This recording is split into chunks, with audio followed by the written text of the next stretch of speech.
سيدنا محمد الذي تنحل به العقد وتنفرج به الكرب وتقضى به الحوائج وتنال به الرغائب وحسن الخواتم ويستسقى الغمام بوجهه الكريم وعلى آله وصحبه في كل لمحة ونفس بعدد كل معلوم له.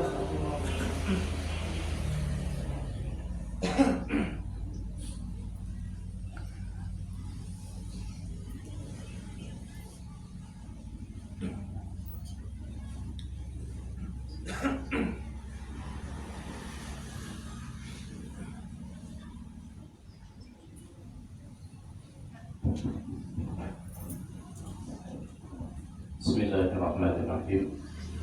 Assalamualaikum warahmatullahi wabarakatuh. Alhamdulillahi rabbil alamin. Wassalatu wassalamu ala sayyidina Muhammadin khatimi jami'il anbiya'i wal mursalin wa ala alihi wa sahbihi wa tabi'ina ila yaumiddin.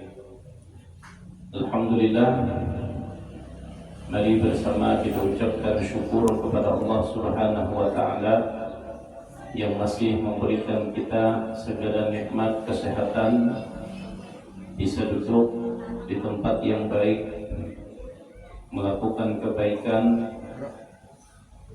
Mudah-mudahan Allah Subhanahu wa taala akan selalu memberikan kepada kita segala kebaikan dunia dan kebaikan akhirat.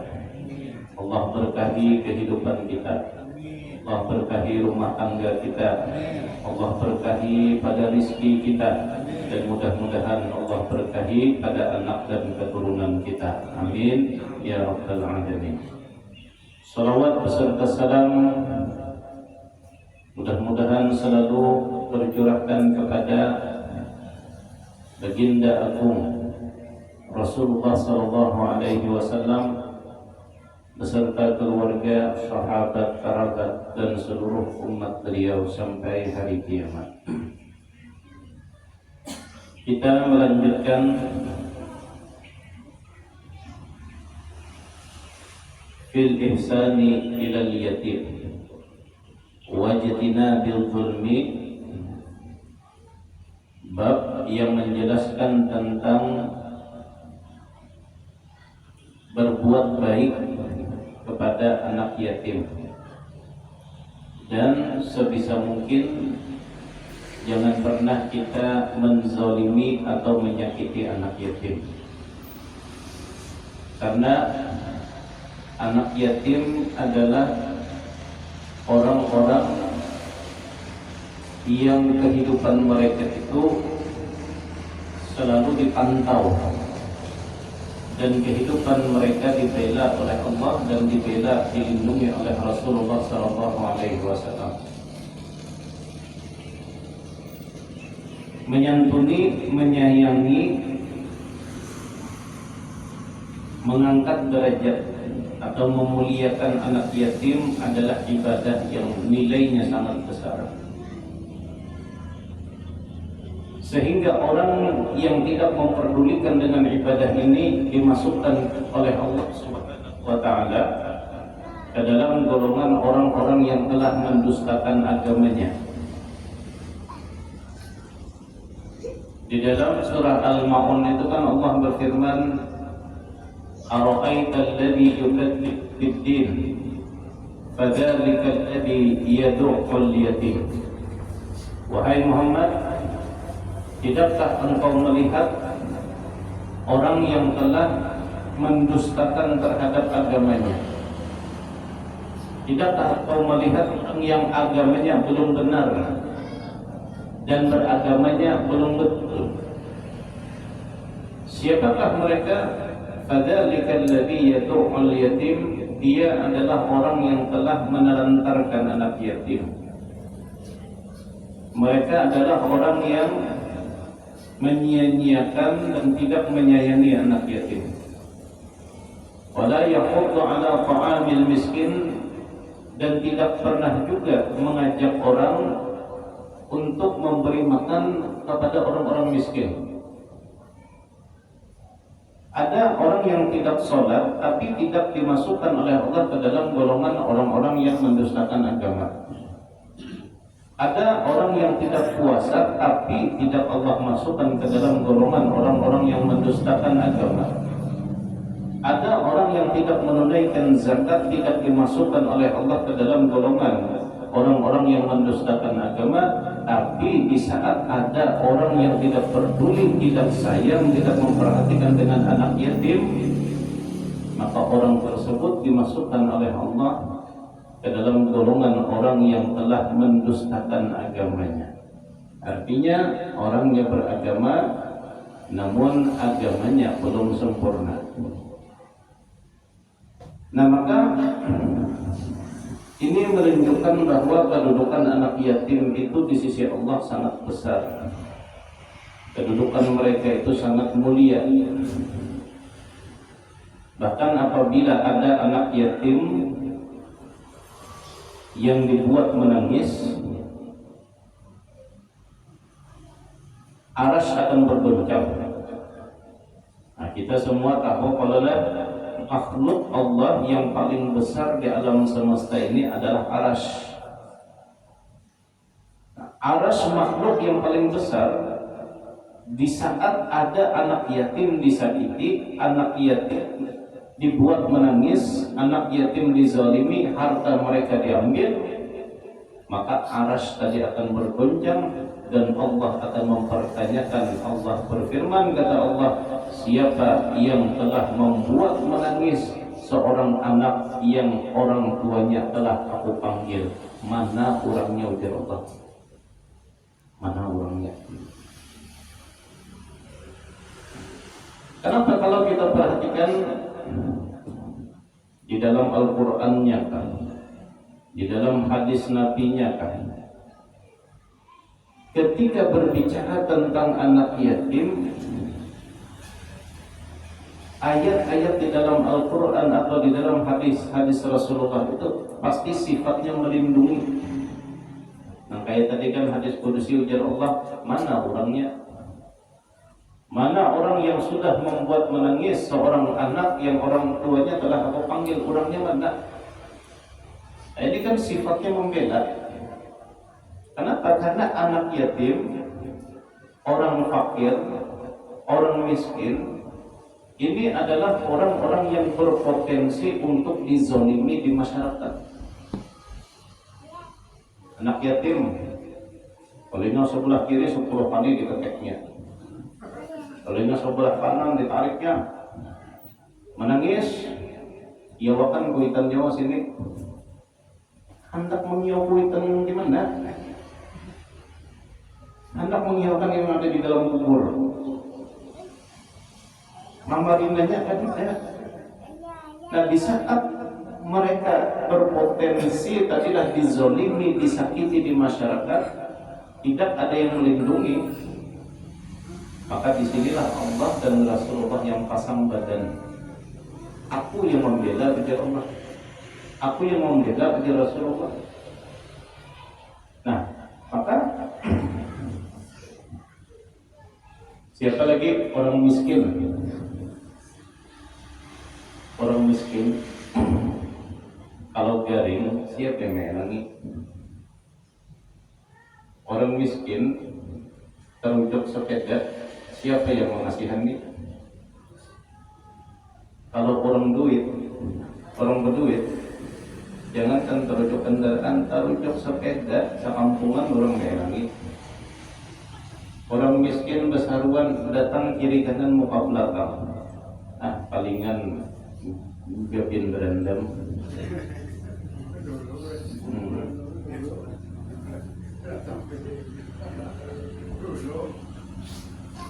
Tapi kalau sudah banyak yang membela orang-orang kaya, banyak yang membela orang-orang yang berpangkat, tapi dengan orang miskin siapa yang peduli?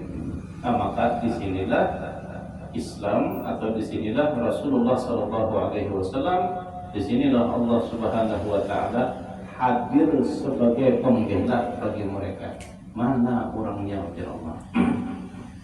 Dan di dalam Al-Quran itu ujar Allah, wala ta'kulu amwalal yatama, jangan kalian makan harta-harta anak yatim. Kuitannya memang berduit, meninggalkan ada harta. Lalu karena anak yatim masih halus, digaduh oleh pemerintah.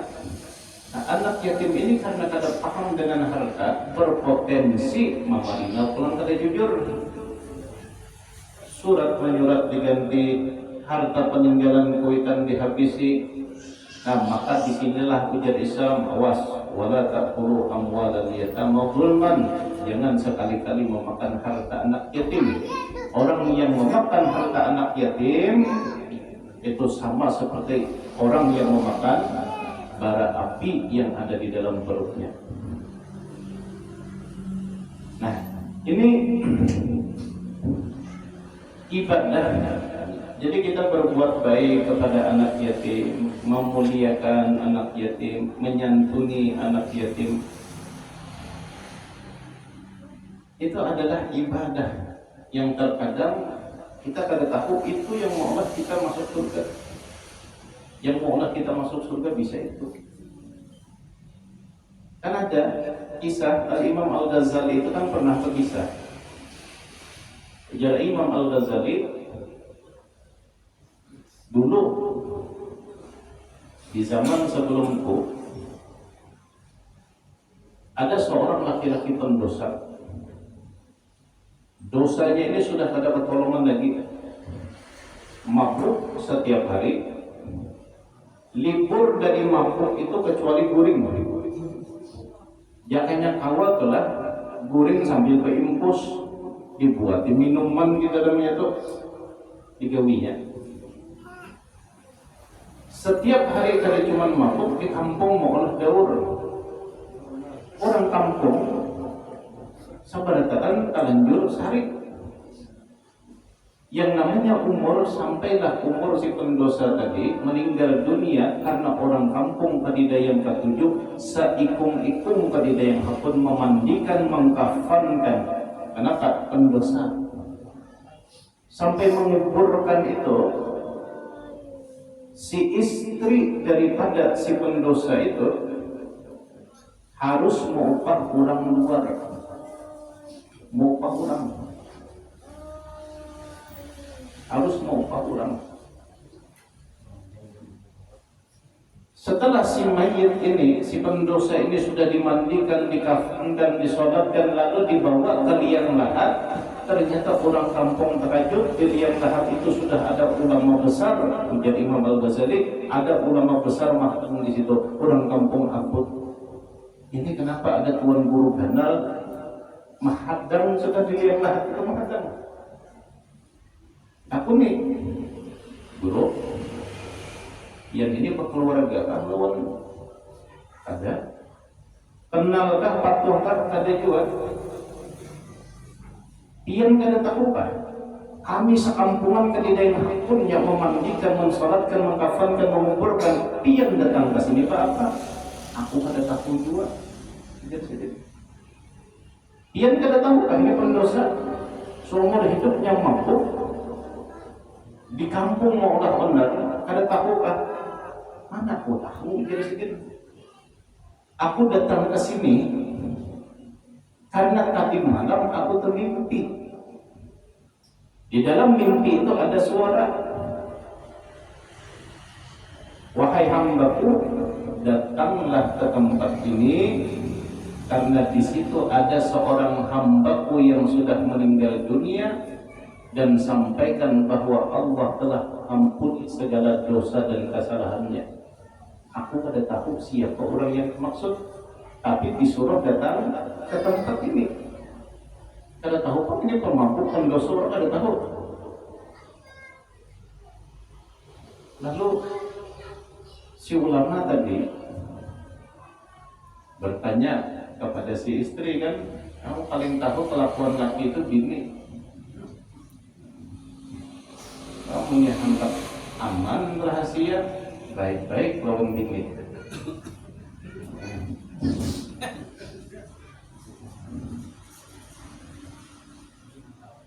Jadi ujar tuan guru tadi, aku hendak umpat petakun. Masyarakat kabut, ujar pendosa, ujar di kampung mau olah kabut terus. Tapi aku termimpi bahwa di dalam mimpi menyampaikan bahwa dosa orang ini diampuni.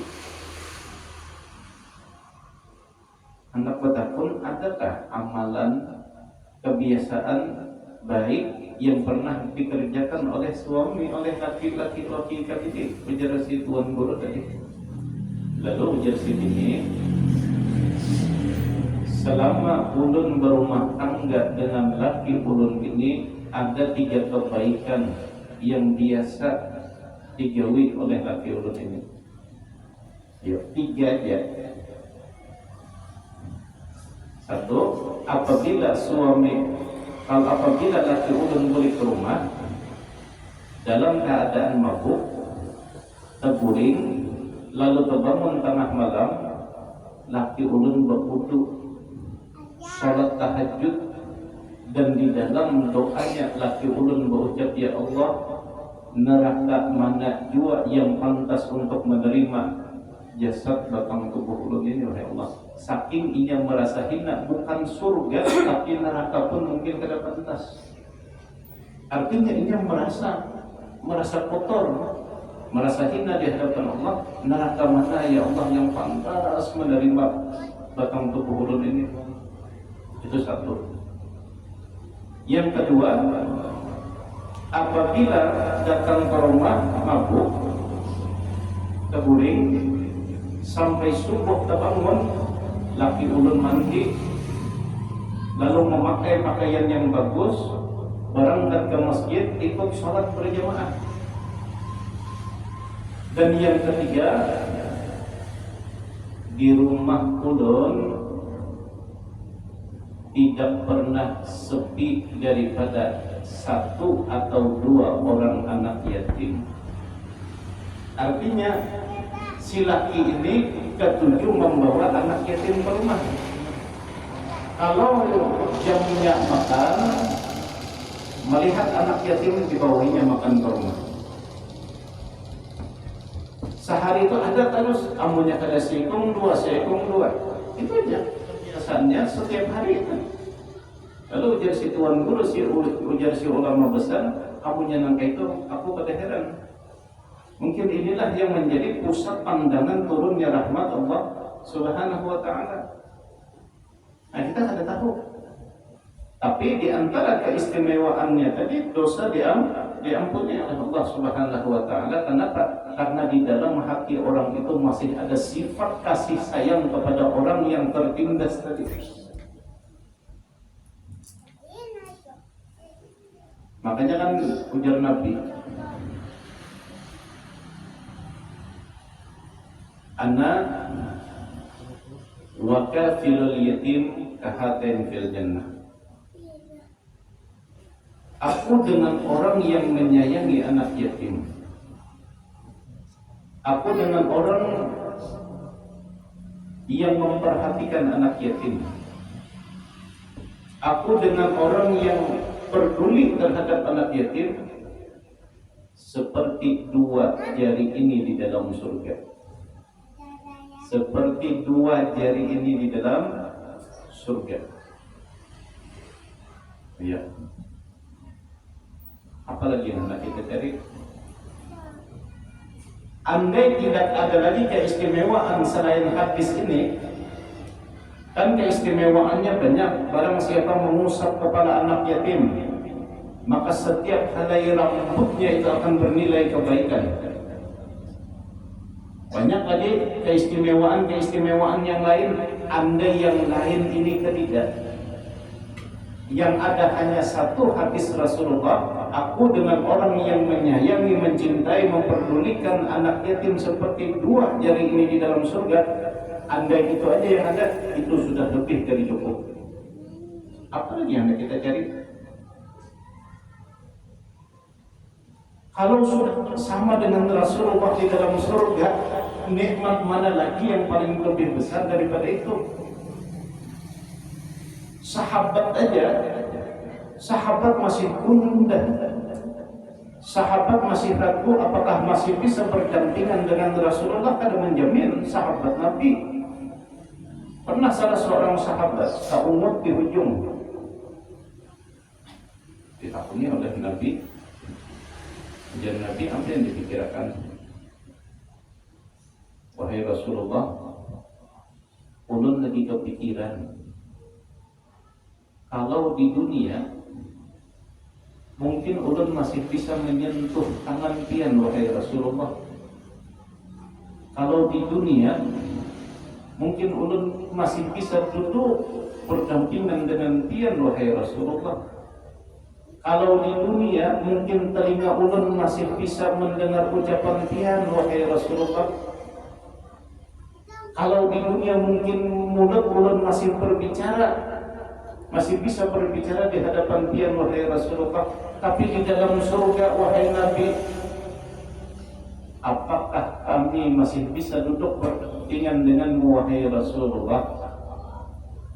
Kami ini manusia biasa, engkau penutur para nabi dan rasul, manusia terbaik, pimpinannya para nabi dan rasul, manusia yang paling sempurna, jelas surganya paling tinggi. Kami manusia biasa, apakah nanti kami masih bisa duduk berdampingan denganmu, wahai Rasulullah? Sahabat masih ada yakin, sahabat masih belum kawak memastikan apakah masih bisa kejadian yang sampai ini akan terjadi di akhirat.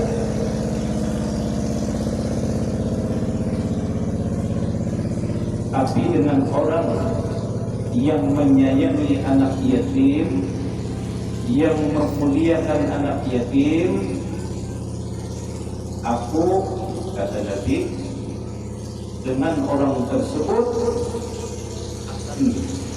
akan seperti dua jari ini di dalam surga. Direnggangkan sedikit oleh Rasulullah Sallallahu Alaihi Wasallam. Andai keistimewaannya hanya itu sudah lebih daripada cukup. Apalagi yang kita cari? Bisa duduk di dalam surga berdampingan dengan Rasulullah. Amalannya apa? Anak yatim yang ada diperhatikan orang, perhatikan. Kalau anak yatim kuitannya sugih, masih banyak yang peduli. Tapi dengan anak yatim yang orang tuanya meninggal tanpa memiliki apa-apa, Ar-Rahimun yarhamuhumur Rahman, orang yang menebar kasih sayang, hidupnya akan disayangi oleh Allah Subhanahu wa taala. Maka di sini Rasulullah itu selalu hadir, biar di dalam maulid itu kan wahwal abus syafiqur rahimu bil yatimi wal armalah. Rasulullah itu seperti ayah kandung. Rasulullah itu seorang ayah yang sangat penyayang dengan siapa? Dengan anak-anak yatim.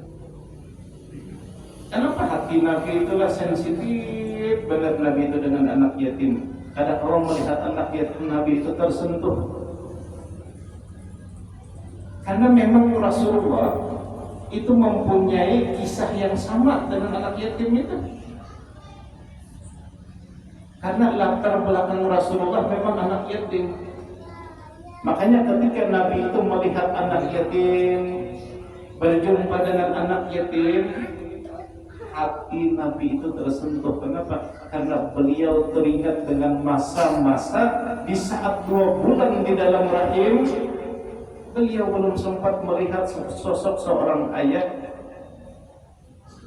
Di saat berumur 6 tahun, seorang anak itu kan masa-masanya perlu kasih sayang seorang ibu, ditinggalkan. Yang namanya umpat pakaian, Rasulullah itu kan umpat kai. Sayyidina Abdul Muttalib hidup berpindah dari satu tempat ke tempat yang lain, berpindah dari satu tangan ke tangan yang lain, dari satu bahu ke bahu yang lain. Dialami Rasulullah bukan di saat beliau dewasa, di saat beliau masih berumur 5, 6, 7, 8 tahun. kakek beliau Sayyidina Abdul Muthalib meninggal dunia, umpat Mamarina pulang Abu Talib. Yang namanya umpat pakaian, yang namanya umpat Mamarina, kada kawa hendak memanja itu kada kawa. Coba kan hendak memanja di Koko DKI, kada kawa hendak petagih apa? Mamarina Sayyidina Abu Talib itu banyak diisi anak, hendak memanja nang kayak apa? Kada kawa memanja. Apa yang digawi orang digawi oleh Nabi kita. Sampai kan Nabi kita itu mengambil upah mengembala kambing, digawi Nabi juga.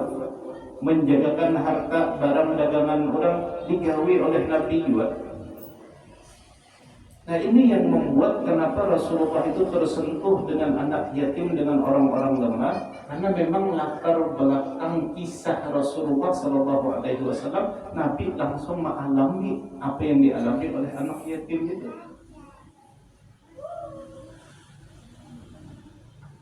Ya kan memang kayak itu. Kita ini amunya berasal dari kuit pakaian sugih, kuitan sugih, anak sugih, itu hendak menyambat orang kada diingat lewat di lampu merah melihat Doraemon, lewat di lampu merah ada Dora di situ, lewat di lampu merah ada SpongeBob di situ, berlaluan menyambati bubuhannya ini tidak gawian kan, hanya pakai jalanan aja. Jakanya ulun di situ ada, jakanya ada gawian kadang-kadang ini pembubuhannya. Kenapa begitu mudah menghina orang, mengecilkan orang, merendahkan orang? Karena ia tidak pernah merasakan sakit.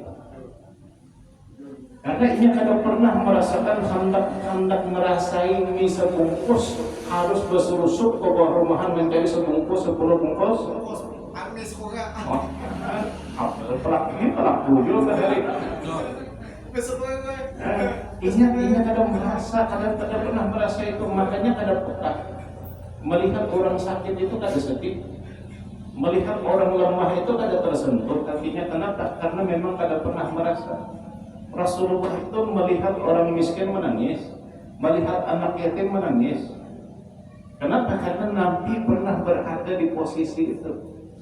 Bagaimana seorang anak yang ditinggal oleh orang tuanya jauh daripada rasa kasih sayang, dan harus sudah mau mengambil upah, menarik kambing, menjagakan kambing orang, menjagakan dagangan orang, hendak memanja, ada kau memanja, umpat pakaian miskin juga, meninggal kai umpat paman, si paman ini anaknya banyak. Sayyidina Ali itu anaknya Abu Talib, banyak diisi anak. Nah maka pernah Rasulullah SAW kan ada hadis Nabi, ujar Nabi, tidak boleh mana jam kita di sini hilang enggak?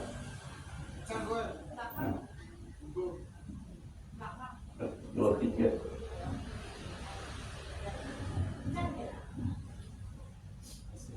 Jam sedikit di belakang tengah. Mesinnya rusak. Karena kita mengajukan proposal ke Prabowo lah, jadi biasa jam ini.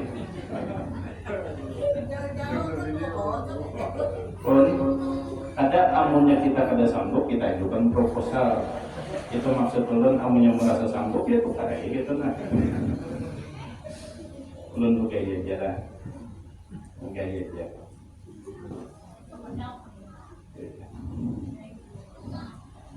Berapa juta sedikit jam ini?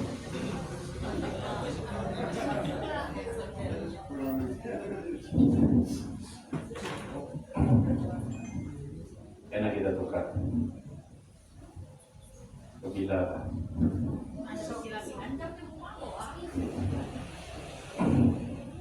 yang hendak menambah ibadah, yang hendak jam di situ. kalau ada berlebihan nanti di situ.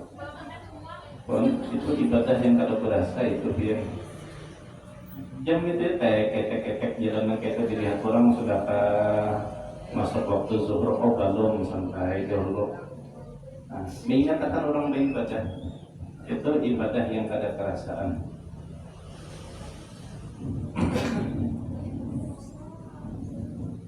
Jadi ada hadis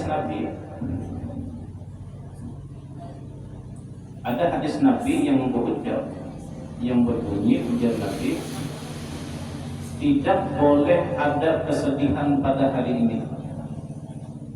Di hari raya, Nabi berucap itu di hari raya.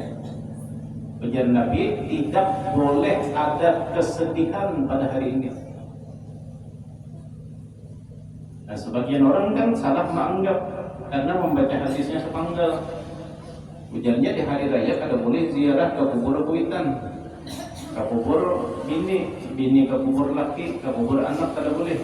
Kenapa? Karena itu bisa mengolah sedih. Ya kalau dah. Nah ini tersalah pahami. Nabi itu berucap di hari raya pas Nabi melihat ada seorang anak yatim yang menangis.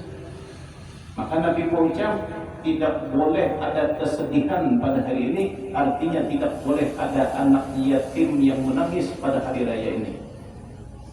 Karena pada saat itu Rasulullah itu melihat ada anak yatim di saat Nabi hendak ke masjid melaksanakan sholat Id. Kan antara rumah dengan masjid Nabi itu kan ketigaan. Lalu Nabi keluar dari pintu rumah menuju pintu masjid. Biasanya di depan rumah Rasulullah banyak kekanakan yang bermainan. Jadi kekanakan itu bermainannya di muka masjid dan di muka rumah Rasulullah SAW.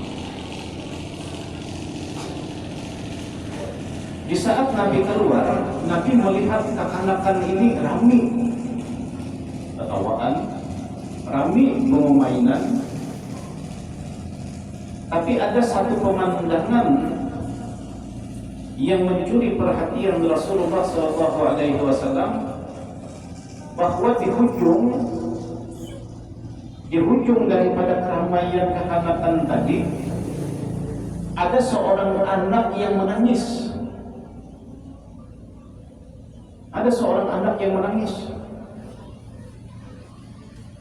Didatangi oleh Rasulullah. Ujar Nabi, wahai anakku, kenapa jadi menangis?